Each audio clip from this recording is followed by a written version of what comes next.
In the spring of 1861, the United States stood on the edge of a precipice. What began as a political dispute over states' rights and the expansion of slavery had hardened into something far more dangerous, an irreconcilable fracture between North and South. This is the story of how a nation, barely 85 years old, turned its guns inward. It's a story of loyalty and loss, of ideals and identity, and of families torn apart by the lines they chose to stand behind. If you enjoy these immersive history journeys to fall asleep to, consider subscribing. And in the comments, let us know where in the world you're listening from, and what time it is there. We love seeing how far our history travels. The morning mist clung to the fields of a modest Kentucky farm. Chickens stirred in the yard, a mule brayed in the distance, and inside the farmhouse, two brothers sat at opposite ends of the table, one wearing the blue of the Union, the other the grey of the Confederacy. Their father, a veteran of the War of 1812, said nothing. He simply stared at the floorboards, knowing that when his sons stood up, they would ride in opposite directions, perhaps never to return. This was not a unique scene. Across the border states, Kentucky, Missouri, Maryland, and Virginia, families were split by allegiance. Some fought for the preservation of the Union, others for the sovereignty of their states. The war would pit cousin against cousin, friend against friend, and in many cases, brother against brother. It was a war not just of armies, but of households. And as Abraham Lincoln had warned 3 years earlier, a house divided against itself cannot stand. In 1858, not as a prediction of war, but as a warning, he believed the United States could not endure permanently half slave and half free. It would become all one thing or all the other. At the time, many dismissed his speech as alarmist, even dangerous. But Lincoln saw what others refused too, that the moral and political contradictions at the heart of the Union were unsustainable. The Kansas-Nebraska Act, the Dred Scott decision, and the growing militancy of both abolitionists and pro-slavery factions had pushed the country to a breaking point. The center could not hold, and when the first shots were fired at Fort Sumter in April 1861, Lincoln's prophecy became reality. This was not a war between strangers. It was a war between neighbors, classmates, and kin. Officers who had trained together at West Point now faced each other across battlefields. Families were split by loyalty, churches by doctrine, and communities by fear. The Civil War was not just a clash of armies. It was a national unraveling. The story of a war not between enemies, but between kin. The story of a war not between enemies, but between kin, is what made the American Civil War unlike any other conflict in the nation's history. It wasn't fought on distant shores or against foreign powers. It was waged in cornfields, across rivers, and through the very streets of American towns. Soldiers marched past homes that looked like their own, into battles where the faces on the other side might have once shared their table. Letters from the front lines often spoke not of hatred, but of heartbreak, of cousins glimpsed in enemy uniforms, of family names carved into opposing regiments' rosters. This intimacy made the war more personal, more brutal. It wasn't just about territory or policy. It was about identity. What did it mean to be American? Could a nation survive when its people no longer agreed on what that meant? For the North, the Union had to be preserved. For the South, sovereignty and the defense of a way of life, rooted in slavery, were paramount. And caught in the middle were millions of enslaved people whose freedom became both a moral cause and a strategic objective. The war's battlefields were soaked not only in blood, but in contradiction. Men fought for honor, but also out of fear. Cotton, the South's economic lifeblood, became both a symbol of prosperity and a chain of bondage. And as the war dragged on, the lofty ideals that had launched it, liberty, Union states' rights were tested against the raw need to survive. Themes of honor, fear, cotton, blood, and the tension between ideals and survival ran like deep currents beneath every battle and every decision of the Civil War. For many Southern soldiers, the fight was framed as a defense of honor, of their homes, their families, and their way of life. For others, especially in the North, it was a war to preserve the Union, to uphold the Constitution, and eventually to end the moral stain of slavery. But as the war dragged on, those lofty ideals were tested by the brutal reality of survival. Starvation, disease, and the constant threat of death stripped away romantic notions of glory. Soldiers fought not for grand causes, but for the men beside them, for a chance to go home, for the hope that their suffering might mean something. Cotton, the South's economic engine, was both a symbol and a weapon. It had built fortunes, shaped foreign policy, and entrenched the institution of slavery so deeply that many believed the Confederacy could not exist without it. The phrase, King Cotton, wasn't just rhetoric. It was a belief that the world, especially Britain and France, would come to the South's aid to protect their access to it. But that aid never came. Instead, cotton became a noose, tying the Southern cause to a system the world was beginning to reject. And through it all, blood flowed.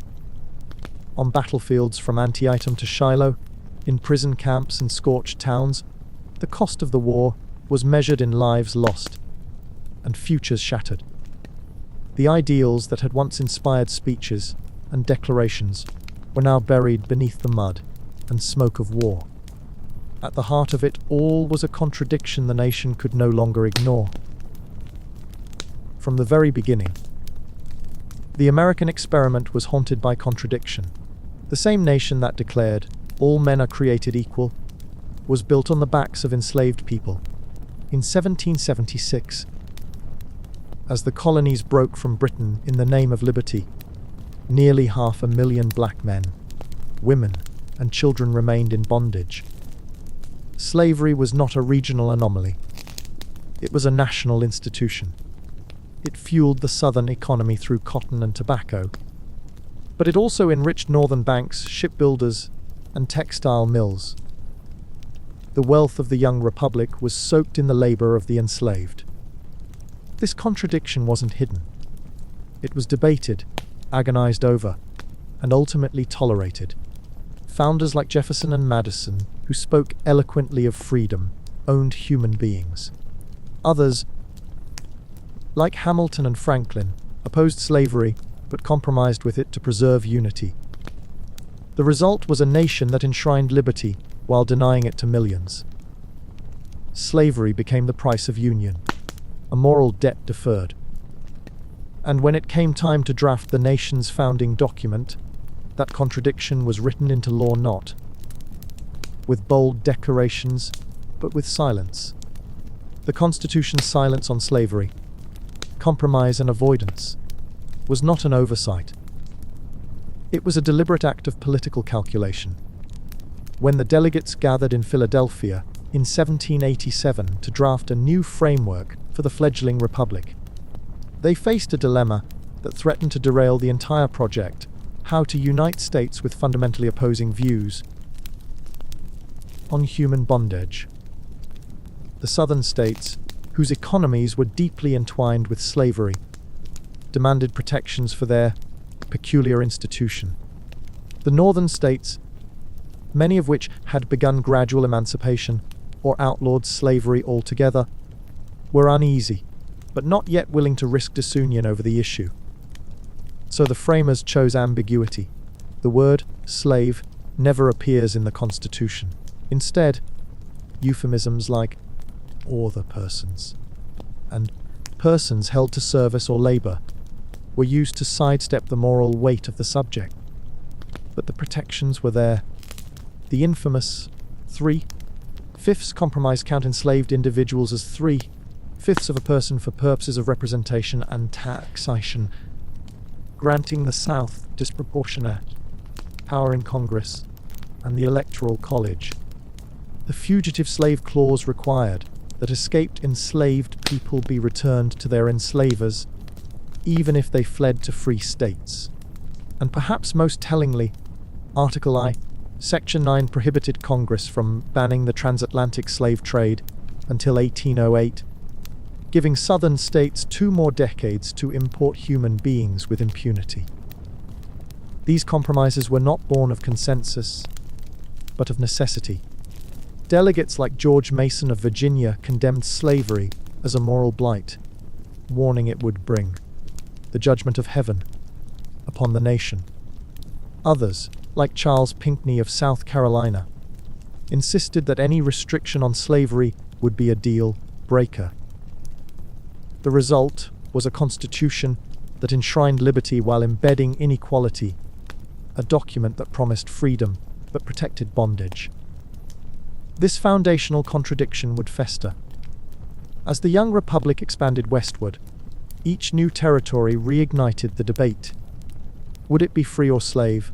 The Missouri Compromise, the Compromise of 1850, the Kansas-Nebraska Act, each was an attempt to paper over a divide that was growing deeper by the year. And while the Constitution had been designed to preserve unity, its silence on slavery ensured that unity would be fragile. By the mid-19th century, the consequences of that silence were impossible to ignore. The North and South had evolved into 2 distinct societies, not just economically, but morally and culturally. The North, increasingly industrialized and urban, saw slavery as both an economic anachronism and a moral failing. The South, still rooted in plantation agriculture, viewed it as essential to its prosperity and way of life. What had once been a political compromise had become a moral chasm. And so, the Constitution's evasions gave way to confrontation. The uneasy peace of the founding era was breaking down, replaced by a rising tide of economic and moral tension between North and South. A tension that would soon erupt into war. By the early 1800s, the United States was no longer a fragile experiment. It was a growing power, stretching its borders and ambitions. But as the nation expanded, so too did the divide between its 2 halves. The North, driven by industrialization, urban growth, and a rising tide of immigration, was transforming into a hub of factories, railroads, and wage labor. Cities like New York, Boston, and Philadelphia bustled with commerce and innovation. Education rates climbed, infrastructure boomed, and a new middle class emerged, many of whom viewed slavery as not only morally wrong, but economically backward. The South, by contrast, remained rooted in agriculture. Its wealth came from cotton, tobacco, and rice, crops that depended on enslaved labor. While only a minority of white Southerners owned slaves, the institution shaped every aspect of Southern society, from its economy to its politics to its culture. Planter elites dominated state legislatures, and their influence ensured that slavery remained protected and profitable. Southern leaders argued that their way of life was not only legal, but divinely sanctioned, and they bristled at Northern criticism. This divergence created a combustible mix. Northern abolitionists, emboldened by religious revivals and moral conviction, began to speak louder. Newspapers, pamphlets, and public lectures condemned slavery as a sin. In response, Southern politicians tightened laws, censored dissent, and doubled down on their defense of the institution. Each side viewed the other not just as wrong, but as dangerous to the future of the Republic. Economic policies deepened the rift. The North favored tariffs to protect its industries.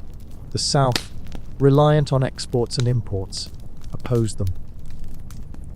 Northern banks and railroads expanded westward, while Southern leaders feared that new territories would tip the balance of power. Every new mile of track, every new state, became a battleground in a larger ideological war.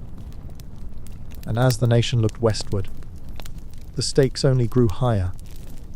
The vast lands acquired through the Louisiana Purchase, the fervor of manifest destiny, and the delicate balance of slave and free states would soon push the country from tension to confrontation. The Louisiana Purchase of 1803 was a seismic moment in American history.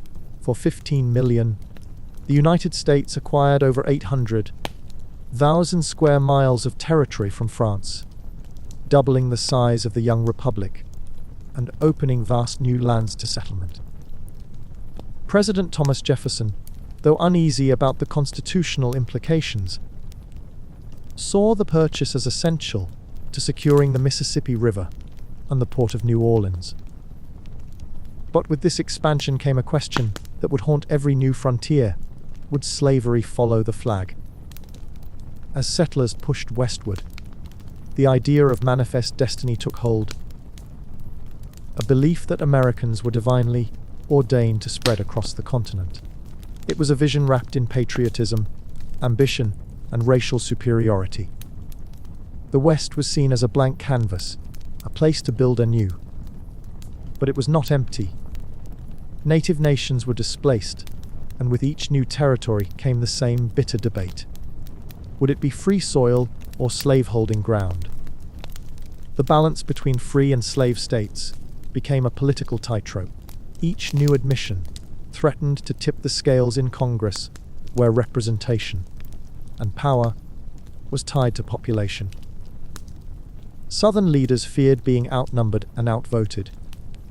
Northern politicians, increasingly influenced by abolitionist sentiment, resisted the spread of slavery into new lands.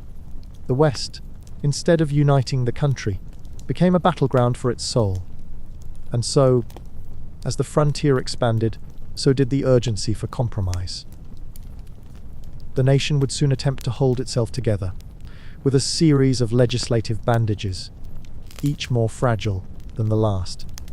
The Missouri Compromise, the Compromise of 1850, and the Kansas-Nebraska Act would follow, each one a desperate attempt to delay the reckoning that was coming. The Missouri Compromise of 1820 was the first major attempt to manage the growing sectional divide over slavery. As Missouri applied for statehood as a slave state, tensions flared. Its admission would upset the delicate balance between free and slave states in the Senate. The compromise, brokered by Henry Clay, allowed Missouri to enter as a slave state and Maine as a free state, preserving the numerical balance. More importantly, it drew a line across the Louisiana Territory at latitude 36°30'. Slavery would be prohibited north of that line, except in Missouri. For a time it worked. The Union held. But the peace was temporary. By 1850, the United States had grown again, this time through war. The Mexican-American War had added vast new territories in the West, and once again, the question of slavery's expansion loomed. The Compromise of 1850, another of Clay's efforts, sought to calm the storm. It admitted California as a free state, allowed Utah and New Mexico to decide the slavery question by popular sovereignty, abolished the slave trade, but not slavery in Washington, D.C., and enacted a harsh new fugitive slave law. That last provision enraged the North, forcing citizens to assist in the capture of escaped slaves and punishing those who refused. The compromise, like the one before it, was a patchwork, fragile, uneasy, and temporary. Then came the Kansas-Nebraska Act of 1854, and with it, the unraveling, championed by Senator Stephen A. Douglas.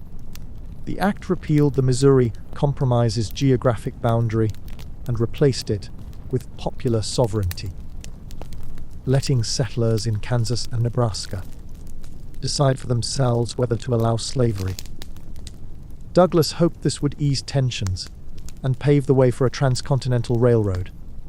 Instead, it poured gasoline on a smoldering fire. Pro-slavery and anti-slavery settlers flooded into Kansas, each hoping to tip the vote. fraudulent elections, rival governments, and escalating threats followed. And then the violence began. Bleeding Kansas and violence on the frontier would become the nation's first taste of civil war. Bleeding Kansas and the violence that erupted on the frontier were not just regional skirmishes. They were a grim preview of the national bloodshed to come. Following the Kansas-Nebraska Act of 1854, the Kansas Territory became a battleground for the soul of the Union. Pro-slavery settlers, many from neighboring Missouri, poured into Kansas to sway the vote in favor of slavery. They were met by abolitionist settlers from the North, determined to make Kansas a free state. What followed was not democracy in action, but chaos. Fraudulent elections, rival governments, and escalating threats soon gave way to open violence. Pro-slavery forces sacked the town of Lawrence in 1856, destroying printing presses and homes. In retaliation, radical abolitionist John Brown led a small group in the Potawatomi Massacre, brutally killing 5 pro-slavery men in the dead of night.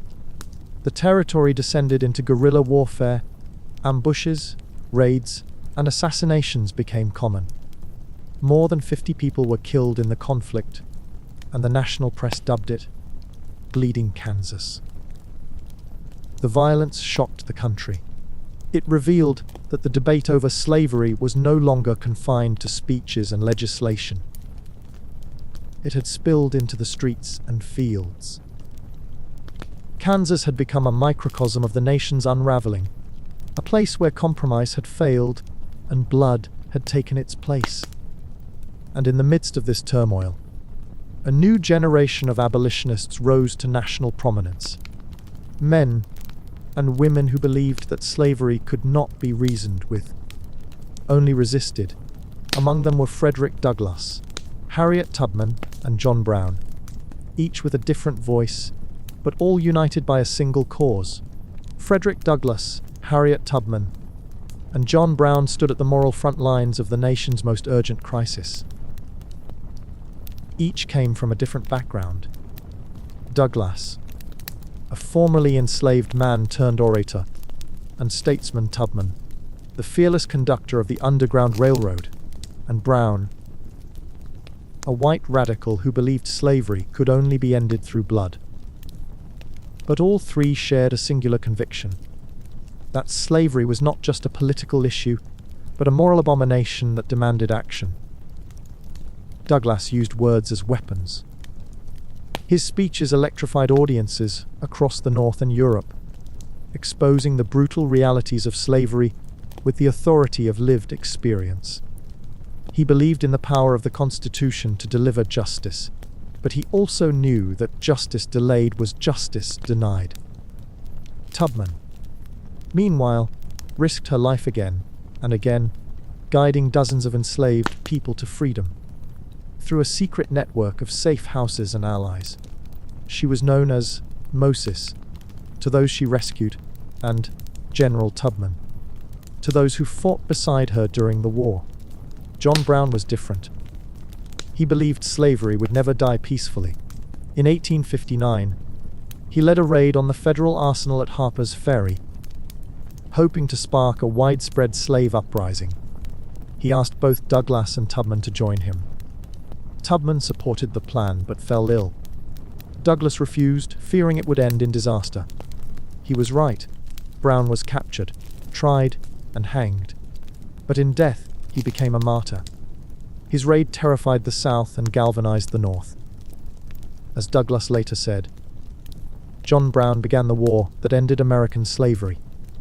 Together, these three figures embodied the rising moral pressure from the North, a pressure that could no longer be ignored. Their voices, actions, and sacrifices forced the nation to confront the truth it had long tried to bury. And in the South, that pressure was met not with reflection, but with fear. Fear of rebellion. Fear of retribution. Fear that the system they had built on human bondage was beginning to crack.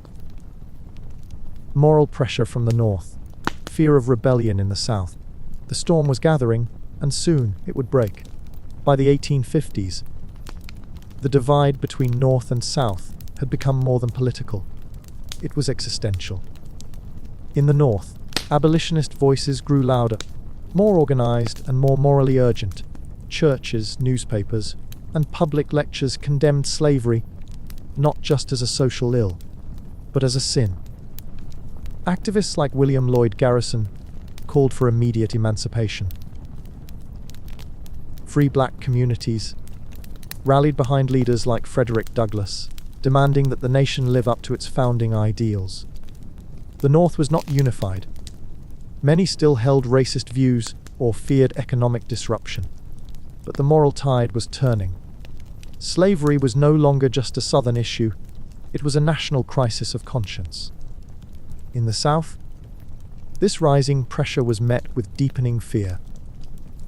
Slaveholders saw the growing abolitionist movement as a direct threat, not only to their wealth, but to their safety. Memories of the Haitian Revolution and Nat Turner's rebellion haunted the Southern imagination. What if the enslaved rose up again? What if Northern agitation sparked insurrection? Southern legislatures passed stricter slave codes, banned abolitionist literature, and cracked down on dissent. The South didn't just fear losing slavery, it feared what might come after. This fear hardened Southern resolve. Slavery was no longer defended as a necessary evil. It was now proclaimed a positive good. Politicians, ministers, and intellectuals argued that the institution was sanctioned by the Bible, essential to civilization, and beneficial even to the enslaved. The South dug in, not just economically, but ideologically. And then came a book. A novel written by a Northern woman would ignite outrage, galvanize the abolitionist cause, and send shockwaves through the South. Literature like Uncle Tom's Cabin igniting outrage. The war of words was about to become a war of nations. When Uncle Tom's Cabin was published in 1852, it did what decades of speeches and sermons had failed to do. It made slavery personal. Harriet Beecher Stowe's novel told the story of enslaved families torn apart, of cruelty masked as law, and of humanity denied. It was fiction, but it was rooted in truth, and it struck a nerve. In the North, it became an instant bestseller, selling over 300,000 copies in its first year. Readers wept, raged, and organized. Abolitionist societies swelled. Church groups held readings. The book gave a face to the faceless and a voice to the voiceless. In the South, the reaction was equally intense, but opposite. Uncle Tom's Cabin was denounced as slander, its author vilified. Southern newspapers and politicians accused Stowe of exaggeration, of inciting rebellion, of poisoning the minds of Northerners. In response, pro-slavery writers published their own novels, so-called anti-Tom literature, depicting slavery as benevolent and enslaved people as content. But the damage was done. The national conversation had shifted. Slavery was no longer just a political issue. It was a moral crisis. The book's impact reached all the way to the White House. When Harriet Beecher Stowe met Abraham Lincoln in 1862, he reportedly greeted her with the words, "So you're the little lady who started this great war." Whether apocryphal or not, the quote captured a truth. Uncle Tom's Cabin had changed the stakes. And yet, Lincoln himself was not an abolitionist. He opposed slavery, but cautiously. His political rise was built not on calls for immediate emancipation, but on a firm stance against the expansion of slavery into new territories. Lincoln as a moderate, not abolitionist, but anti-expansion. A man walking a tightrope, trying to hold a fractured nation together. Abraham Lincoln's rise to national prominence was built not on radicalism, but restraint. He opposed slavery, yes, but not in the way abolitionists like William Lloyd Garrison or Frederick Douglass did. Lincoln believed slavery was morally wrong, But he also believed the Constitution protected it where it already existed. His political stance was carefully measured. He did not call for immediate emancipation, but he drew a firm line against the expansion of slavery into new territories. That, he argued, would place slavery in the course of ultimate extinction. It was a position that sought to preserve the Union while containing what he saw as a moral and political cancer. To many in the North, this made Lincoln a reasonable man, a moderate who could bridge the divide. But in the South, his moderation was irrelevant. What mattered was that he represented a party, the newly formed Republican Party, whose platform opposed the spread of slavery. That alone was intolerable. Southern leaders saw the writing on the wall. If slavery could not expand, it would eventually die.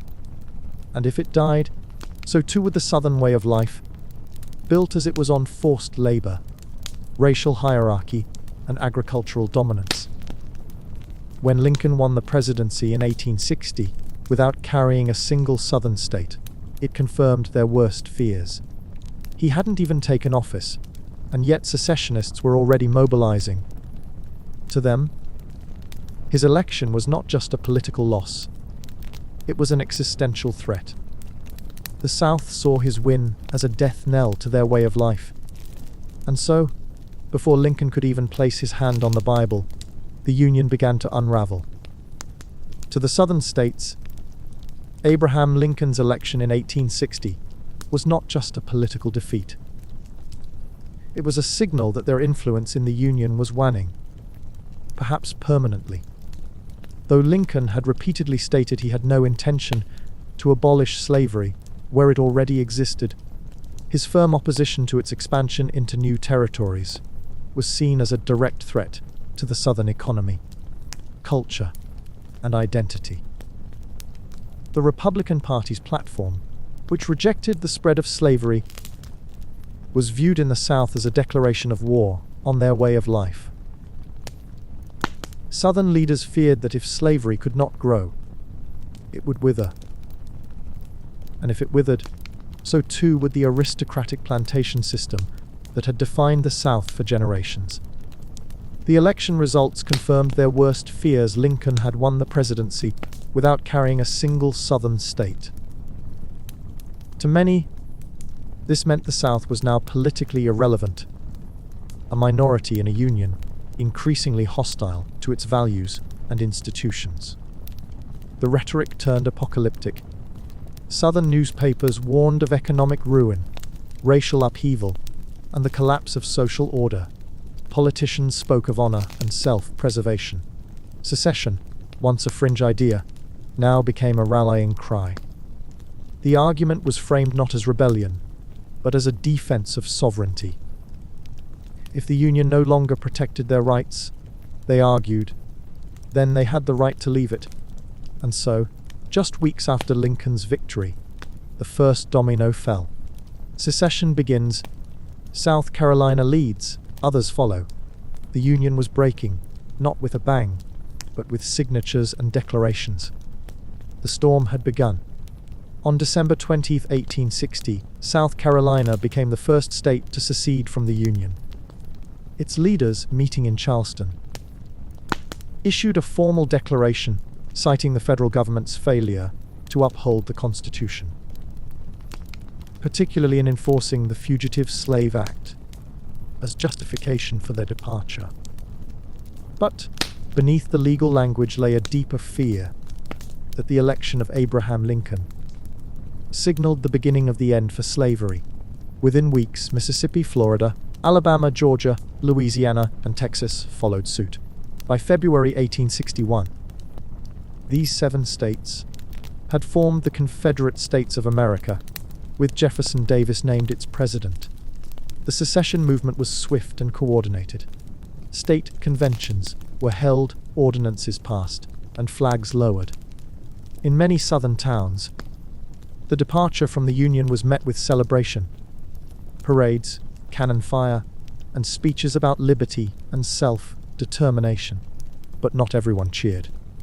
In the Upper South, Virginia, North Carolina, Tennessee, and Arkansas, there was hesitation.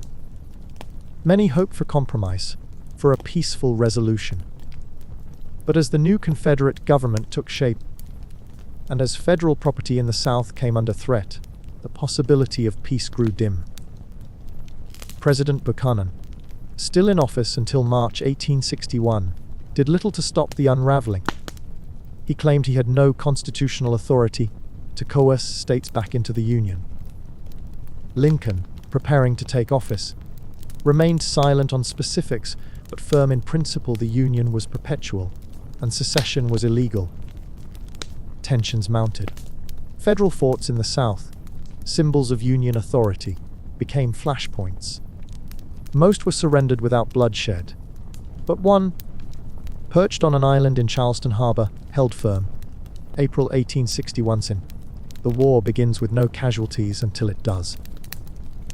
And with the first cannon blast at Fort Sumter, the nation crossed a line it could never uncross. In the early morning hours of April 12, 1861, Confederate artillery opened fire on Fort Sumter, a federal stronghold in Charleston Harbor, South Carolina. Major Robert Anderson and his small Union garrison had been holding out for weeks, low on supplies, but unwilling to surrender. The bombardment, ordered by Confederate General P.G.T. Beauregard, lasted 34 hours. Cannons roared across the water, smoke filled the air, and the American Civil War had officially begun.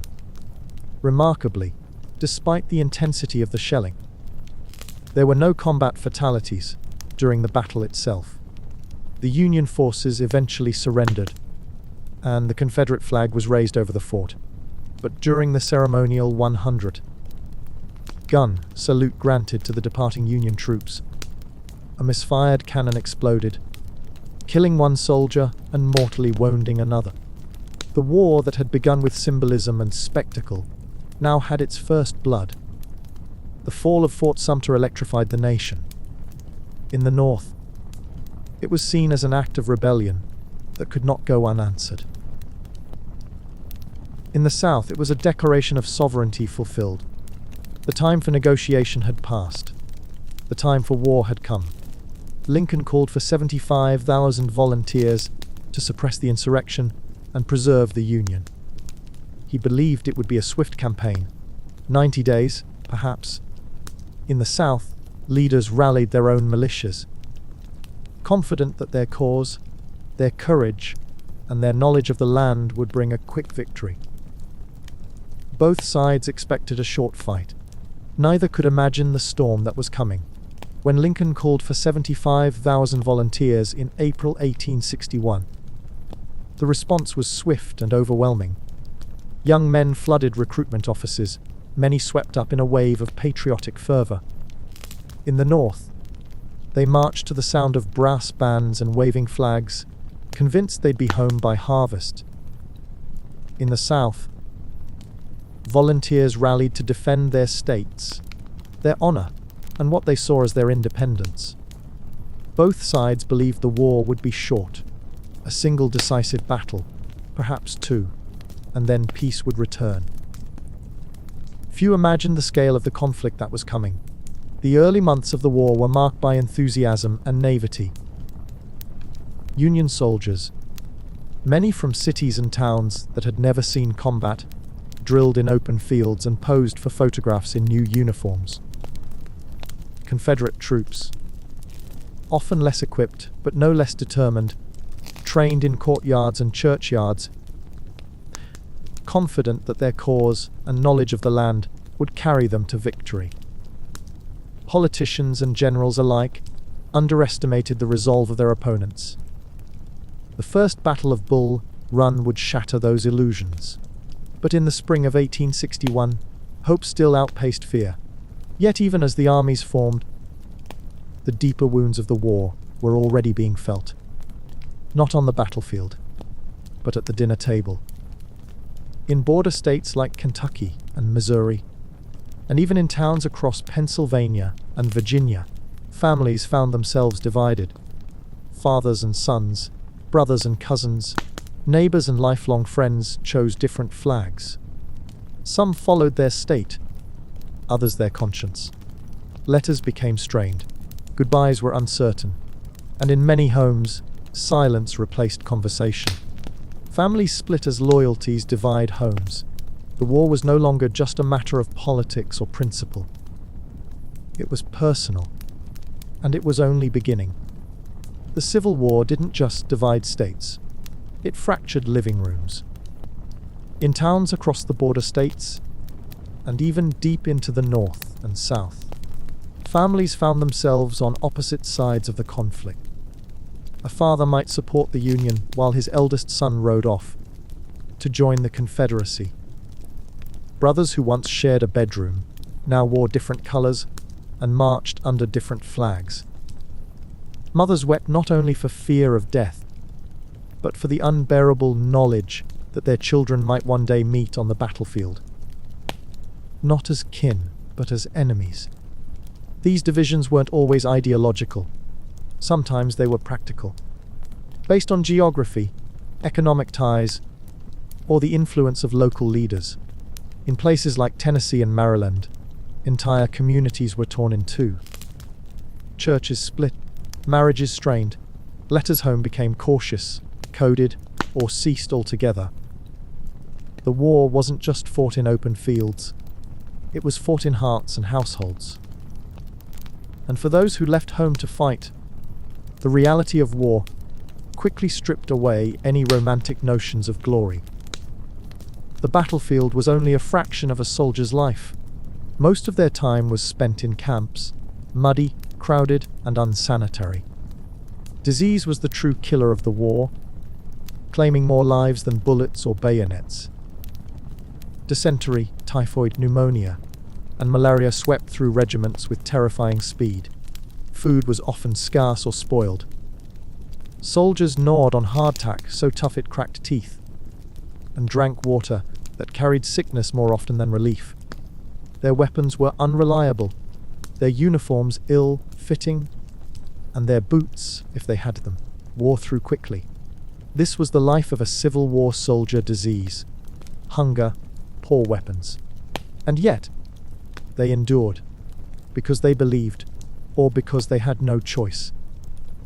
Most Civil War soldiers spent far more time in camp than in combat, and the reality of that life was grueling. Disease was the greatest killer, far more than bullets or bayonets. Poor sanitation, contaminated water, and cramped quarters turned camps into breeding grounds for dysentery, typhoid, pneumonia, and malaria. Medical knowledge was limited, and hygiene was often an afterthought. Surgeons reused tools without sterilization, and latrines were sometimes dug too close to water sources. The result was devastating for every soldier killed in battle. Nearly 2 died from illness. Food was another daily struggle. Rations were inconsistent and often spoiled. Union soldiers received hardtack, dry, dense biscuits that could crack teeth, alongside salted pork or beef. Confederate troops fared worse, frequently going days without meat or bread. Fresh fruits and vegetables were rare, leading to scurvy and other deficiencies. Hunger gnawed at morale as much as fear did. Shelter was minimal. Soldiers slept in thin tents or under the open sky, exposed to rain, snow, and summer heat. Uniforms wore out quickly, and many went barefoot or wrapped their feet in rags. Weapons were unreliable, muskets misfired, and ammunition was scarce. Yet despite these hardships, soldiers endured. They drilled, marched, and waited. And in the long stretches between battles, they found solace in the one thing that connected them to the world they'd left behind. Letters home. Tragic hope from muddy trenches. Ink-stained paper became lifelines, carrying love, fear, and longing across a fractured nation. For Civil War soldiers, letters were more than communication. They were lifelines. In the long, grueling stretches between battles, writing home became a ritual of survival. Soldiers scribbled by candlelight, hunched in tents or under trees, using whatever scraps of paper they could find. Ink froze in winter, sweat smudged it in summer, but still they wrote. They described the weather, the food, the boredom, and the fear.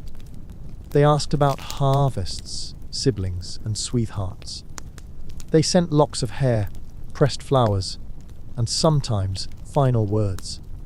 These letters were often heartbreakingly hopeful. A Union private might write of a quick end to this madness, even as dysentery swept through his camp.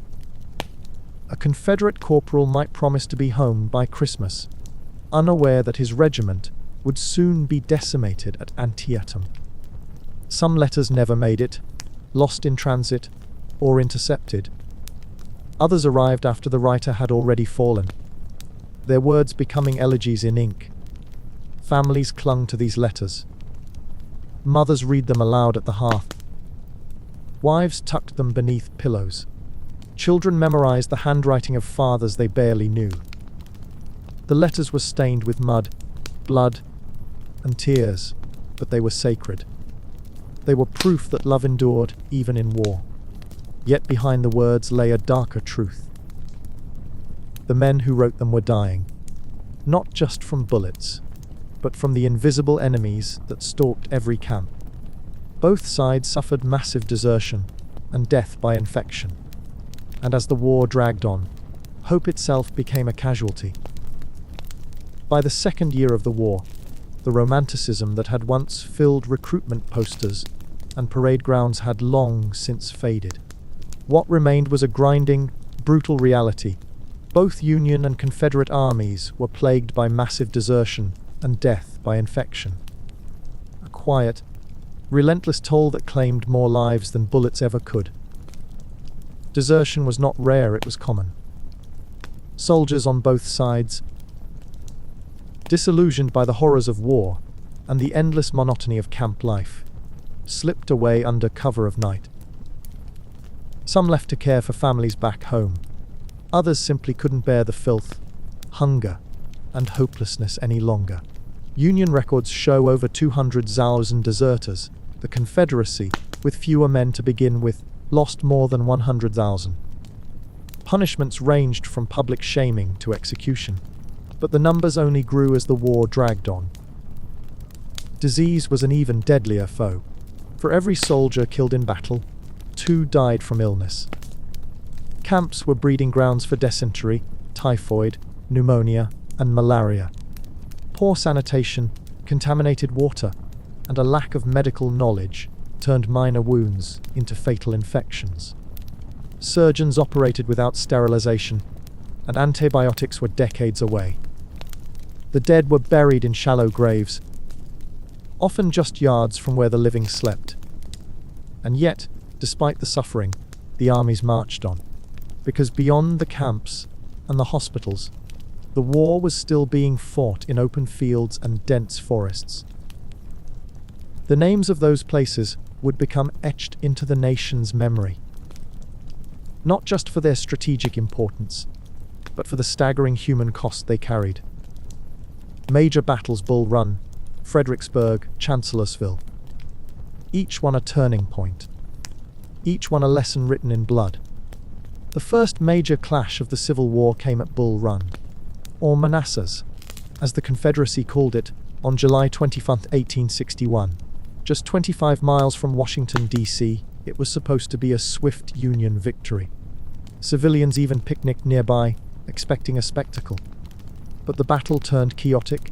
Union troops, inexperienced and poorly coordinated, were routed by Confederate forces under Generals Beauregard and Joseph E. Johnston. It was here that a relatively unknown Virginian, Thomas J. Jackson, earned his legendary nickname. As his brigade held firm under pressure, another general reportedly shouted, "There stands Jackson like a stone wall." The Union Army fled back to Washington in disarray. The war, everyone now realized, would not be short. More than a year later, in December 1862, Union forces under General Ambrose Burnside launched a disastrous assault on Confederate positions at Fredericksburg, Virginia. The town's stone walls and elevated terrain gave Lee's army a devastating advantage. Union troops charged again and again into a wall of musket and cannon fire, suffering over 12,000 casualties in a single day. It was a slaughter, and a sobering reminder of how deadly frontal assaults had become in the age of rifled muskets and entrenched defences. Then came Chancellorsville in May 1863, a battle often called Robert E. Lee's masterpiece. Outnumbered nearly 2-1, Lee did the unthinkable. He split his army in the face of a larger enemy. While Union General Joseph Hooker hesitated, Lee and Jackson executed a daring flank attack that sent the Union right collapsing in confusion. It was a stunning Confederate victory, but a costly one. During the night, Jackson was accidentally shot by his own men while scouting ahead. He would die days later from pneumonia, and with him, the South lost one of its most brilliant and enigmatic commanders. These battles didn't just shape the course of the war, they shaped its legends. Lee's rise, McClellan's hesitance, Stonewall Jackson's mystique. The war was becoming a story of men as much as movements, and their choices would soon determine the fate of a nation. Robert E. Lee's rise as the Confederacy's most revered general was not just a matter of battlefield success. It was a matter of timing, temperament, and trust. After early Confederate victories and the death of General Albert Sidney Johnston, Lee took command of the Army of Northern Virginia in 1862. He quickly proved himself a master of maneuver, using bold tactics and intimate knowledge of terrain to outwit larger Union forces. His victories at Second Bull Run and Chancellorsville cemented his legend. To many in the South, Lee embodied the nobility of their cause, calm under pressure, deeply religious, and unwavering in his sense of duty. Opposite him stood General George B. McClellan, commander of the Union's Army of the Potomac. McClellan was brilliant on paper, an exceptional organizer who transformed a disjointed force into a disciplined army. But in the field, he was cautious to a fault. He consistently overestimated enemy strength, delayed attacks, and missed opportunities. President Lincoln, frustrated by McClellan's inaction, once quipped, "If General McClellan does not want to use the army, I would like to borrow it." Yet even Lee respected him, calling him an able general, but a very cautious one. McClellan's hesitance allowed Lee to seize the initiative time, and again, prolonging the war and emboldening the Confederacy. And then there was Stonewall Jackson, Lee's right hand and the Confederacy's most enigmatic figure. A devout Presbyterian with a piercing stare and a reputation for eccentricity, Jackson inspired fierce loyalty among his men. His Valley Campaign in 1862, where he marched his troops hundreds of miles to outmaneuver and defeat multiple Union armies, became the stuff of legend. Jackson moved like a ghost, fast, unpredictable, and relentless. His death after Chancellorsville, from friendly fire and subsequent pneumonia, was a devastating blow to the South. Lee mourned him not just as a general, but as a friend. "I have lost my right arm," he said. As these personalities shaped the war's early years, the nature of the conflict began to shift. The quick, decisive victories both sides had hoped for gave way to something far more grueling. The war was no longer about bold charges and brilliant flanking maneuvers. It was about who could endure the longest. The war becomes one of attrition and endurance, and with each passing month the cost grew heavier. By 1863, the Civil War had become a test not of strategy, but of stamina. The early hopes for swift victory had long since vanished, replaced by a grinding war of attrition. Both the Union and the Confederacy found themselves locked in a brutal contest of endurance. One measured not just in battles won or lost, but in bodies buried, rail lines destroyed, and cities reduced to ash. The North, with its larger population and industrial base, could replace men and material more easily. The South, though outmatched in resources, relied on its defensive posture, interior lines, and the fierce resolve of its people. The war's nature changed. No longer was it about bold maneuvers or quick campaigns. It became a slow, relentless erosion of strength. Union generals began to understand that victory would not come from capturing a single city or defeating a single army. It would come from wearing the Confederacy down, piece by piece. Every mile of railroad torn up, every cotton field burned, every blockade tightened was another turn of the screw. The South, meanwhile, hoped to outlast Northern will. If they could hold on long enough, perhaps foreign powers would intervene, or the North would tire of the bloodshed. This shift in strategy was felt most acutely in the Western theater, where control of the Mississippi River became a central objective. The river was the lifeblood of the Confederacy, its main artery for moving troops, supplies, and commerce. If the Union could seize it, they would split the South in two and choke off vital resources. And so, the War of Endurance turned toward the water. Battles for the Mississippi Shiloh-Vicksburg, where the river ran red and the fate of a nation hung in the balance. The battles for control of the Mississippi River were among the most pivotal and bloodiest of the Civil War. In the spring of 1862, Union forces under Ulysses S. Grant clashed with Confederate troops at a quiet Tennessee church called Shiloh. What began as a surprise Confederate attack on April 6 turned into a two-day bloodbath. The Confederates, led by General Albert Sidney Johnston, who was mortally wounded during the fighting, initially drove Union forces back toward the Tennessee River. But overnight, Union reinforcements arrived, and by April 7, Grant launched a counterattack that pushed the Confederates into retreat. The cost was staggering, over 23,000 casualties, making Shiloh the bloodiest battle in American history up to that point. It shocked the nation and shattered any illusions that the war would be short or glorious. But it also marked the beginning of Grant's rise. Despite criticism for being caught off guard, he held his ground and turned the tide. A year later, Grant turned his attention to the Confederate stronghold of Vicksburg, Mississippi, a fortress city perched high above the river bluffs. Its capture would give the Union full control of the Mississippi and split the Confederacy in two. After months of maneuvering, Grant launched a daring campaign, marching his army down the west bank of the river, crossing south of the city, and striking inland to cut off Confederate reinforcements.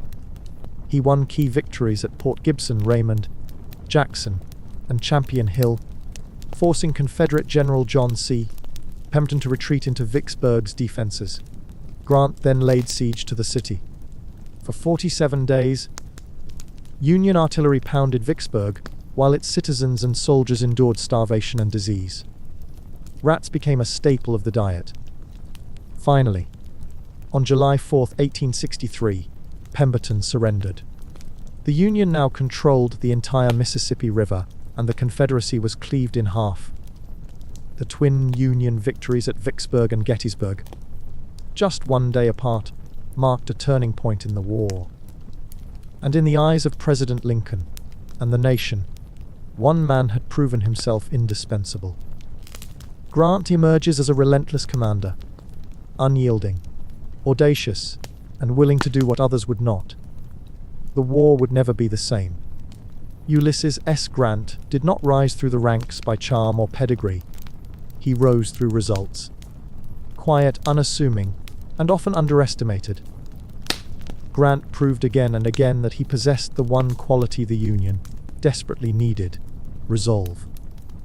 Where other generals hesitated, Grant advanced. Where others retreated, he dug in. His victories at Fort Donelson, Shiloh, and Vicksburg weren't just battlefield successes, they were statements. He would not stop. He would not be shaken. And he would not accept anything less than total victory. Grant's relentlessness wasn't recklessness. He understood the grim arithmetic of war. He knew the North had more men, more factories, more railroads, more food. And he was willing to use those advantages, even at great cost, to grind down the Confederacy. His critics called him a butcher. Lincoln called him indispensable.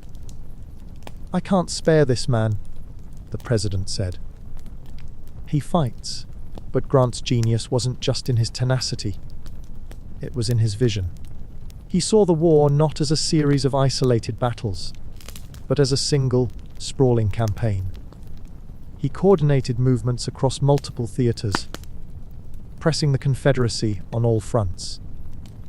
While other generals focused on capturing cities, Grant focused on destroying armies. He didn't want to occupy the South. He wanted to break its ability to fight. This strategic clarity would shape the Union's evolving war plan, no longer content with defending Washington or chasing Confederate raiders. The North would now aim to strangle the Confederacy into submission. The plan was simple in concept, brutal in execution. Divide and conquer. Union strategy: cut the Confederacy in half. And with the Mississippi River as the blade, the Union prepared to strike. The Union's strategy to cut the Confederacy in half was more than a military maneuver. It was a slow, suffocating grip designed to strangle the South's ability to wage war. This approach, famously dubbed the Anaconda Plan, was first proposed by General Winfield Scott early in the conflict. Its goal was to encircle the Confederacy, squeeze its supply lines, and divide its territory until resistance collapsed. The plan had three key components: a naval blockade of southern ports, control of the Mississippi River, and the capture of the Confederate capital, Richmond. The blockade, though porous at first, gradually tightened. Union ships patrolled thousands of miles of coastline, intercepting blockade runners and choking off trade. Southern cotton, once the backbone of international commerce, piled up uselessly in warehouses. European powers, once courted by the Confederacy, turned elsewhere for their textiles. Without the ability to export goods or import weapons and supplies, the Southern economy began to wither. But the true blade of the Anaconda Plan was the Mississippi River. With victories at Fort Henry, Fort Donelson, and ultimately Vicksburg, the Union gained control of this vital artery. The river was the Confederacy's lifeline, linking Texas, Louisiana, Arkansas, and Mississippi to the rest of the South. When Union forces seized it, they didn't just split the Confederacy geographically. They fractured its logistics, its morale, and its hope for unity. The Western Confederate states were now isolated, their troops and resources cut off from the Eastern theater. This strategy wasn't swift. It was grinding, methodical, and costly. But it worked. The Confederacy, once defiant and confident, began to feel the pressure. Inflation soared. Supplies dwindled. Desperation crept in. And yet, even as the Union tightened its grip, the war's bloodiest moments still lay ahead. The bloodiest single day in American history was about to unfold. On the banks of Antietam Creek, the bloodiest single day in American history unfolded on September 17, 1862, along the banks of Antietam Creek near Sharpsburg, Maryland. The Battle of Antietam, known in the South as the Battle of Sharpsburg, was the first major Civil War engagement fought on Union soil, and it would leave a scar on the nation that never fully healed. General Robert E. Lee had taken the bold step of invading the North, hoping a victory on Union ground would sway European powers to recognize the Confederacy. and perhaps even intervene. Opposing him was Union General George B. McClellan, commanding a force nearly twice the size of Lee's. Despite this advantage, McClellan's habitual caution and fragmented assaults allowed Lee to parry each blow, shifting his outnumbered troops from one threatened sector to another. The battle raged from dawn until dusk, with 3 distinct phases of carnage: the morning slaughter in the cornfield, the midday bloodbath at the sunken road, later known as Bloody Lane, and the desperate afternoon assault at Burnside's Bridge. Each phase brought waves of attack and counterattack, with neither side gaining decisive ground. The fields were littered with bodies, the creeks ran red, and the air was thick with smoke and screams. By nightfall, over 22,000 soldiers were dead, wounded, or missing, a staggering toll that made Antietam the single bloodiest day in American military history too. And yet, the battle was tactically inconclusive. Lee's army held its ground, but was too battered to continue the offensive.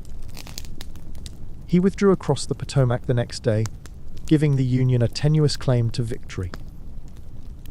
It was a victory Lincoln had been waiting for.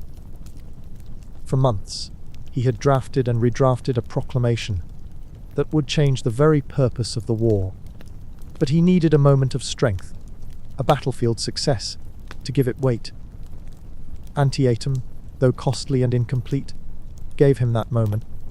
Lincoln used the Union's victory to issue the Emancipation Proclamation, a document that would redefine the war, the nation, and the meaning of freedom itself. Abraham Lincoln had long believed that slavery was morally wrong, but he also understood the political and constitutional limits of his office. For the first year and a half of the war, he framed the conflict as a fight to preserve the Union, not to end slavery. But by the fall of 1862, the war had dragged on. Casualties were mounting, and pressure from abolitionists and radical Republicans was intensifying.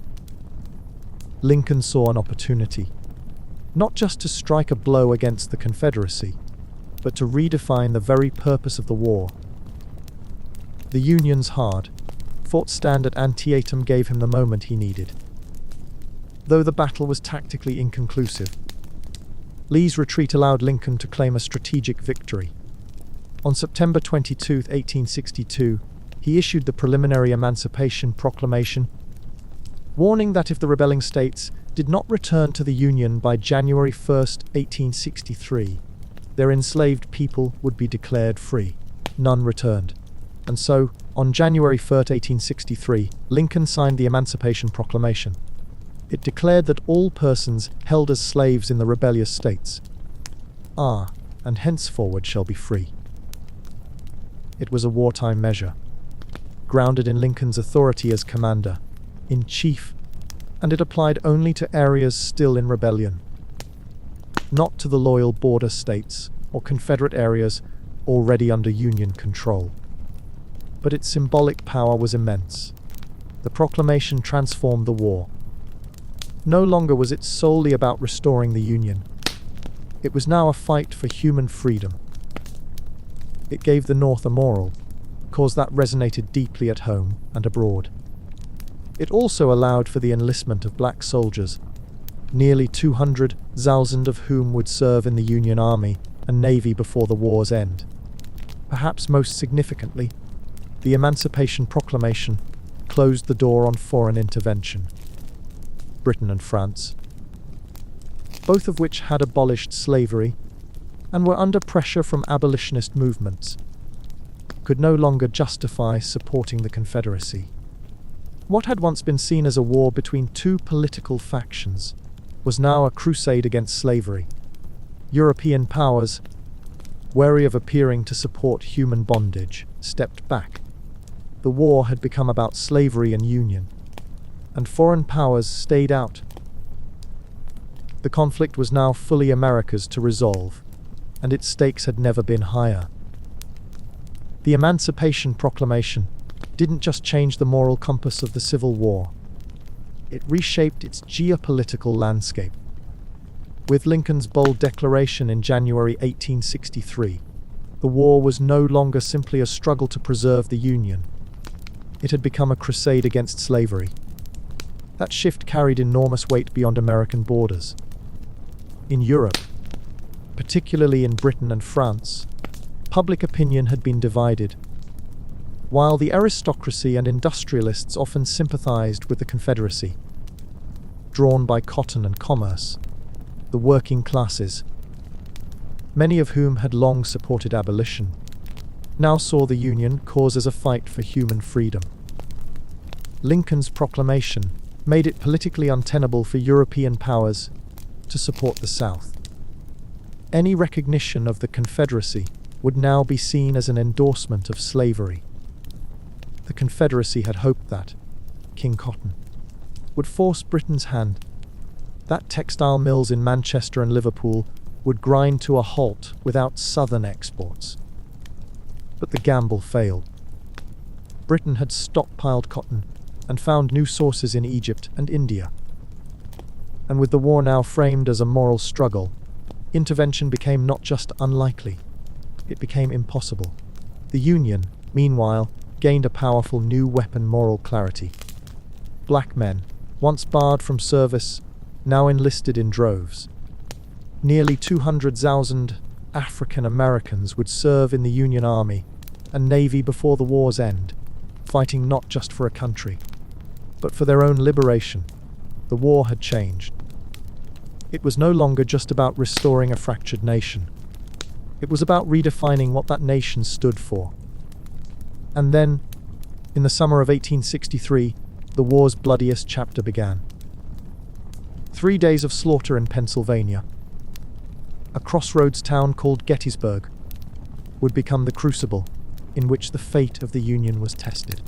The Battle of Gettysburg began on July 1, 1863, when Confederate forces under General Robert E. Lee collided with Union troops near the crossroads town of Gettysburg, Pennsylvania. What started as a chance encounter quickly escalated into the largest and bloodiest battle of the Civil War.